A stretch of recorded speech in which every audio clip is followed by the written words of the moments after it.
예, 영끌 인터뷰 시간입니다. 오늘은 윤석열 캠프의 대외 협력 특보를 맡고 있는 김경진 특보를 모시고 얘기를 나눠보겠습니다. 안녕하세요. 안녕하십니까? 예, 오래간만에 뵙겠습니다. 네. 예, 일단 김경진 전 의원님 하면 강한 진보의 목소리를 많이 내셨는데 윤석열 캠프는 어떻게 합류하시게 된 건가요? 배경을 좀 설명해 주시면. 우선 한 2주 전쯤 예.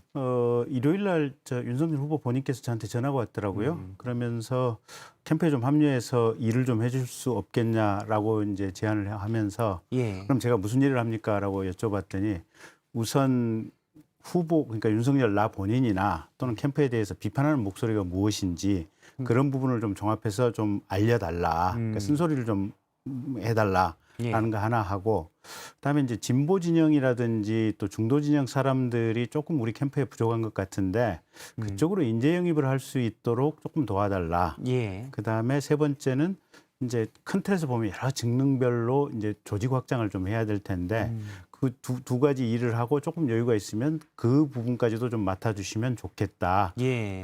해서 그러면 그렇게 하겠습니다라고 제가 하고 합니다. 원래 조금 뭐 윤석열 캠프에 들어가서 좀 도와주고 싶다라는 생각도 가지고 계셨었죠. 예, 그렇습니다. 예. 근데 저랑 통화하실 때 네, 네, 네. 하셔서 네. 알겠습니다. 그런데 김경진 특보님은 네. 사실 뭐 저랑 한 7, 8년 전에 방송을 할 방송 때도 많이 했죠. 네. 진보 패널로 네. 와서 당시 이제 김진 전 중앙일보논설위원과 치열한 논쟁을 벌이기도 하셨고요. 네.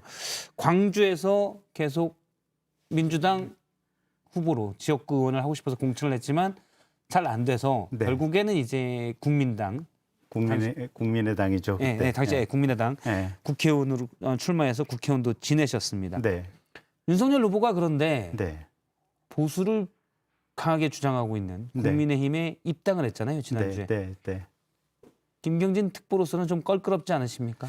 그러니까 약간 지역구에서도 사실은 윤석열 후보 캠프에 가서 도와주겠다고 했을 때 지역 주민들 중에는 뭐 잘했다.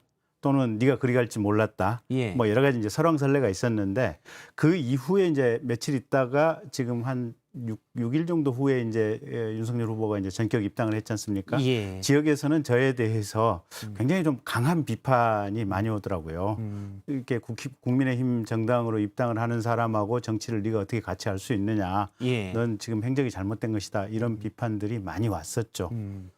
물론 과거와 국민의힘 내부에서도 5.18 민주화 운동에 대해서 과거에 폄훼했던 일을 사과하고 했겠지만 어떻게 보면 길게 맥락은 예전에 민정당에 또 다 맥이 다 있는 부분들이 있기 때문에 네, 네. 호남에서는 사실은 윤석열 후보에 대한 인식은 그렇게 좋은 건 아닐 수 있겠네요. 상당히 부정적인 인식이 많이 있죠. 근데 이제 그럼에도 불구하고 이제 제가 왜 이 선택을 했었느냐. 예.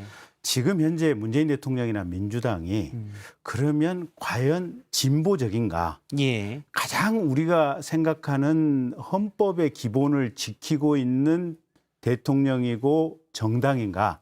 그 점에 대해서 근본적인 회의가 좀 있었습니다. 그러니까 조국 장관 사건 수사 이후에 예. 저는 민주당과 문재인 대통령이 우리나라 헌법 질서를 기본적으로 파괴하고 있고 국민들을 속이고 있는 그래서 사슴을 가리켜서 말이라고 하는 지록 위마 정당이다라고 하는 인식을 가지고 있었거든요. 예. 그러니까 이제 그게 뭐냐면 그제 우리 김경수 전 경남지사에 대해서 드루킹 관련 댓글 조작 유죄 판결이 있었지 않습니까? 그때도 민주당의 대선 주자 그 어느 누구 한 명이 나 같은 정당 민주당 소속으로서 정말 국민께 사죄합니다. 예. 사과합니다. 이 목소리를 제대로 낸 사람이 없어요. 사실 박용진 의원 정도만 비판적인 그렇죠. 입장을 냈었죠. 이낙연 뭐 후보를 포함해서 대부분의 후보들이 안쓰럽습니다. 개인적으로 성품이 훌륭하신 분인데 많이 안타깝습니다.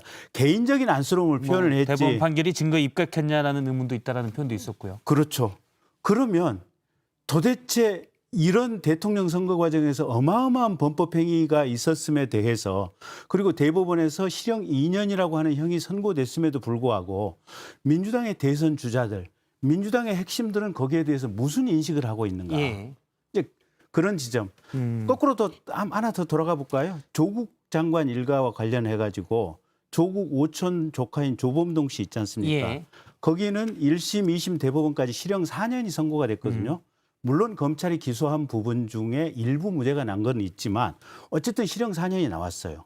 그다음에 조국 씨 동생 조권 씨 예. 1심 항소심에서 근데 각각 이제 지금 공정에 대한 부분을 계속 말씀하신 건데 네. 과연 법치 안에서 공정하게 현 정부가 하고 있느냐에 의문이 있다라는 건데 그런데 사실 진보 보수가 실용적인 접근에서는 의미 없는 걸 수도 있지만 예를 들어 이런 얘기도 있거든요. 그러니까 다양성에 대한 인정 부분, 예를 들어 성소수자 문제 같은 것도 있을 수가 있고요. 네. 또 하나는 이제 작은 정부, 큰 정부. 가장 중요한 건 사실은 예산을 누구에게 쓸 거냐의 문제가 네. 있죠. 그런 면에서 봤을 때 윤석열 후보는 보수죠. 그러니까 이제 그 이전의 얘기를 드리고 싶은 건데 예. 그런 소수의 문제, 예산이 어디로 배분이 될 거냐 문제, 작은 정부, 큰 정부의 문제, 포괄적 차별금지법의 문제 예. 그 이전에 예.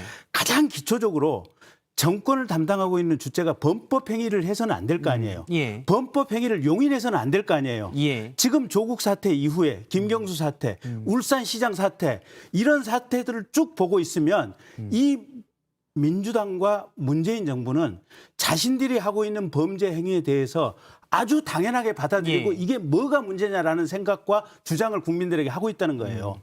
그러면 이건 다른 어떤 정책에 있어서 다양성의 문제, 철학에 있어서 어떤 이 포괄성의 문제 이런 문제 가기도 이전에 이거는 정권을 담당할 집단으로서 가장 기본조차도 못하고 있다. 현 민주당이 그렇다는 말씀이시죠? 그렇습니다. 다만 이런 의견도 있습니다. 대통령은 미래를 담보해야 하는데 과연 반문 정서만으로 대통령에게 맞느냐? 예를 들어서 지금 말씀하신 건 기존의 문재인 정부가 지금 말씀하신 김경진 전 의원이 보시기에 불공정한 것, 법치 질서를 어긴 점 등이 있는데 네.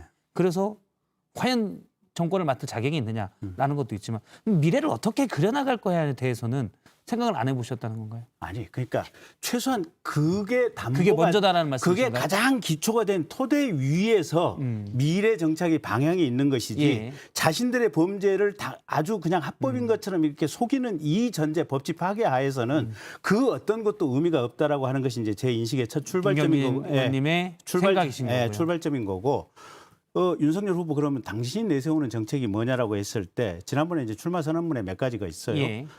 현재 보면 지난 문재인 정부에서 했던 탈원전 정책이라든지 소득 주도 성장이라든지 이런 어떤 정책에 비판적이죠. 비판이고 그걸 뒤엎는 정책을 하겠다라는 게 하나가 있었고 그다음에 이제 두 번째로는 앞으로 이제 미래 산업사회 발전에 따라서 여러 가지 기술 문명이 들어오는데 거기에 따라서 여러 가지 경제적 시스템을 재조정하겠다. 예. 구체적인 내용은 앞으로 발표를 하겠다. 이제 나는 내용이 하나가 있고 얼마 전에 이제 문화일보 인터뷰 같은 데를 보면 대통령이 되면 사건에 개입을 아예 안 하겠다. 예. 그래서 청와대 민정수석실을 폐지하고 청와대에서 사정에 개입하는 역할 자체를 아예 없애도록 하겠다. 예. 지금 몇 가지 방향성은 지금 나오고 있는 겁니다. 그래서 그런 부분들은 앞으로 모아서 이제 국민들께 보고하는 시간을 갖겠다. 예를 들어서 저는 앞서도 저희가 다른 주제 중에 하나였는데 그러니까 진보와 보수를 오락가락 또는 광폭행보라고 볼 수 있는 건데 당시 출마 선언문에는 이런 메시지가 있습니다. 자유민주주의를 얘기하면서 승자 독식 구조를 반드시 깨야 한다.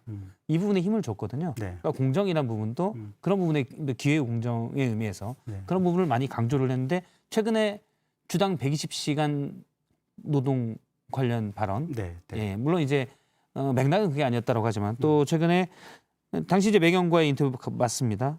부정식품이라는 게 뭐 없는 사람들은 그 아래 먹는 것도 선택할 수 있는 자유를 줘야 돼야 되는 것 아니냐. 사실 이제 대부분 그 윤석열 후보가 있는 밀턴 프리드먼의 자유, 선택의 자유라는 거에 기초해서 많이 얘기를 하시거든요.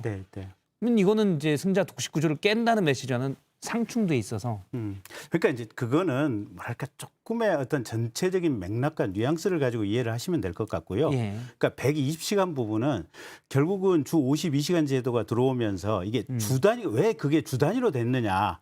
사실은 이 일이 연말에 모이는 직업도 있을 거고 여름 한철에 모이는 장사가 있을 수도 있고 또 월말 며칠 동안 일이 집중되는 수도 있고 이러니까 이 탄력 근무의 기본이 되는 이 기본 전제 기간을 뭐 3개월 단위가 됐든 6개월 단위가 됐든 아니면 1년 단위로 해달라라고 하는 것이 업계의 얘기였잖아요. 있잖아요, 보면. 그래서 몰아서 일할 때는 일하고 나머지 시간은 그냥 쉴 때는 또 일 없을 때는 쉬고 예. 이렇게 하자고 하는 것이 업계의 얘기였는데 그런 부분을 아마 후보가 조금 집중적으로 강조하면서 극적인 비교를 하려고 보다 보니까 지금 주 120시간 얘기가 나왔던 것 같고 오늘 식품 얘기는 제가 들어도 조금 좀 불편한 대목이 좀 있긴 한데 예. 이런 거 있어요. 제가 검사할 때 이제 굉장히 답답했던 현장 사건 중에 하나가 예. 가령 금반지 있지 않습니까? 금반지인데 이게 샤넬 샹표라든지 위에 무슨 브랜드가 붙어 있는 금반지가 있어요, 보면. 예. 근데 실은 이 금반지가 상표 부분만 이게 이미테이션이지 모조지 금 자체는 그대로 성분이 제대로 된 금일 수도 있어요. 예.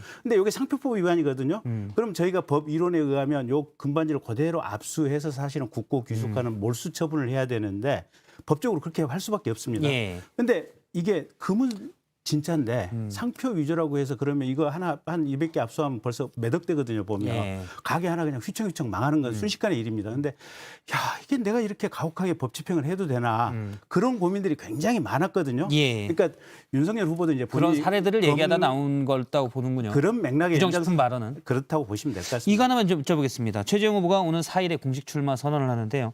어떻게 보면 대선 주자로서는 윤석열 캠프의 경쟁자잖아요. 네, 네. 어떻게 보십니까? 일단 대선 주자로서의 자질을 평가해 주신다면? 그러니까 윤석열 후보처럼 본인이 강단이 있고 현재 살아있는 권력, 대통령 권력에 대해서도 나 재청권 제대로 행사하겠다. 또 예. 내가 감사해야 될 부분 적절하게 감사해야겠다. 분명한 자기의 원칙과 소신을 보여준 측면에서는 굉장히 훌륭한 후보다 이렇게 예. 보고 있고요. 특히 이제 여러 가지 뭐 이렇게 양자 입양이라든지 또 학교 다닐 때 친구분 업어서 이렇게 입학을 시켰다든지 개인적인 미담도 굉장히 많지 않습니까? 그래서 훌륭한 분이다 이렇게 평가를 하고 있고 저희들과는 어쨌든 같은 당 내에서 아니, 그런 훌륭한 분이면 훌륭한 분이 하시면 되잖아요, 대통령을. 근데 그럼에도 불구하고 예. 윤석열은 윤석열 나름대로 매력이 있고 장점이 있다. 그래서 그 평가는 또 국민들이 해주실 제 거라고 말씀은 최재형 후보에 비해서 어떤 점이 윤 후보의 장점입니까? 윤석열 후보 일단 체력 그다음에 폭풍과 같은 어떻게 보면 국민들의 마음에 이렇게 뭔가 뜨거운 불을 넣어줄 수 있는 이 능력 그런 부분들은 사실은 약간 뜨뜻미지근해 보이는 최재형 후보보다는 훨씬 더 강렬한 리더십이 있다 이렇게 체력은 저희 동네 수영장에 강사 선생님이 더 좋을 수가 있거든요. 네. 그걸로 얘기하신 건 좀 그렇고 어쨌든 네. 그런 이미지가 유리하다는 말씀이신가요? 그렇죠. 국민들이 보기에는 정말로 이게 제대로 된 어떤 일을 할 수 있는 사람들. 아니 그 오늘도 이재명 후보 측에서 뭐 소주 마신다고 뭐라고 했는데 저 과거에 정치 평론할 때 그런 얘기 많이 했었거든요. 아니 대통령이 야당 당수 야당의 당 대표하고 저녁에 청와대에서 소주 한 잔 마시면서 정말로 이렇게 거기서 밀당을 통해서 합의를 할 수 있으면 얼마나 좋은 체제냐. 사실은 그런 측면이 있는 겁니다. 알겠습니다. 그런 인간적인 매력이 또 있다. 네, 예. 네. 여기까지 얘기를 듣도록 하겠습니다. 김경진 윤석열 캠프 대외협력 특보였습니다. 고맙습니다. 고맙습니다.